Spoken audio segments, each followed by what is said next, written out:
Evo, nabavili ste svoj novi kombi. Lep, velik, ampak zaenkrat še prazen.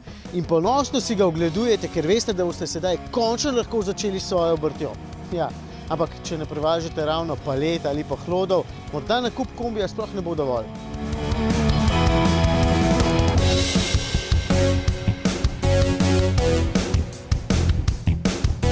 Če ste recimo električar, mizar, v bistvu kakršenkoli obrtnik, ki na terenu potrebuje svoje orodje, boste rabili še kaj drugega.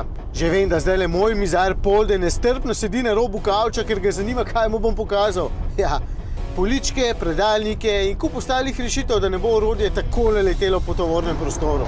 Pa ne samo zato, da se kaj ne poškoduje. Pomislite, kaj se zgodi, ko hitro zavirate ali pa se celo zaletite, tovor pa prebije tole pregrado in kot metek naravnost v vas. Brr.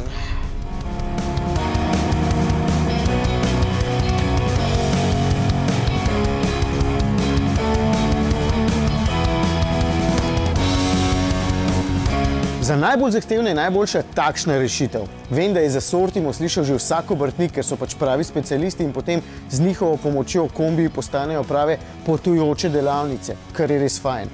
Iztok je novo linijo videl celo na salonu v Los Angelesu, kjer so opremili Volkswagenov električni koncept ID Bus Cargo. Jaz pa tukaj vidim še precej več vsega.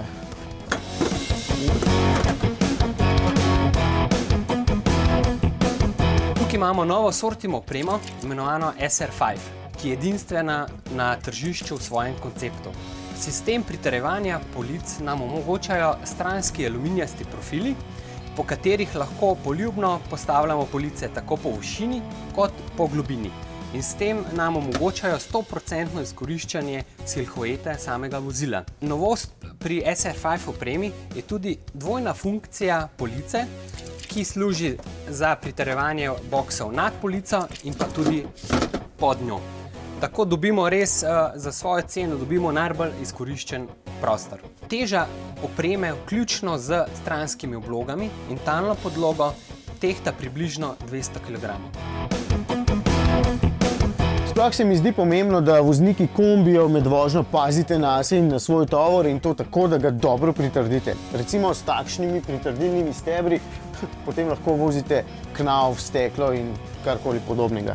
Ponovno so tudi proizvajalci kot sta Hilti in pa Bosch začeli ponujati standardne module, da imate potem v njih lahko orodje in stroje in vse skupaj varno na svojem mestu.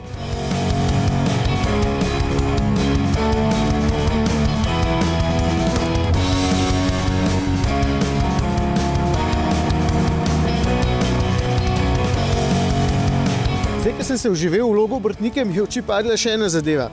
Kombi v bistvu ni majhno vozilo in hitro se lahko zgodi, da ne moreš zapeljati v kakšno ozko ulico in kakšna je rešitev?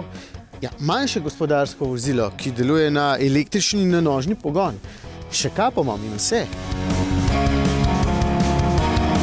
Tole kolo lahko konkretno obtežite in potem peljete orodje in material tudi do vrat nekje v centru mesta.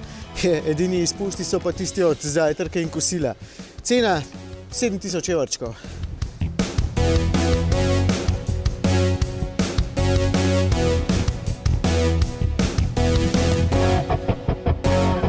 Vem, da boste nekateri božičku pisali za kakšen fin avto, recimo tale. Drugi mogoče za fin kombi, recimo tale. Tretji pa za takšno nadgradnjo, kot sem jo ravnokar pokazal.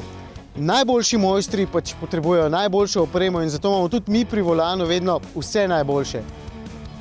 Čakaj, kaj je? Se ti je spet stativ požaril? Ne, zvok mi ti štika. Nekaj hrešči. Je ugasen.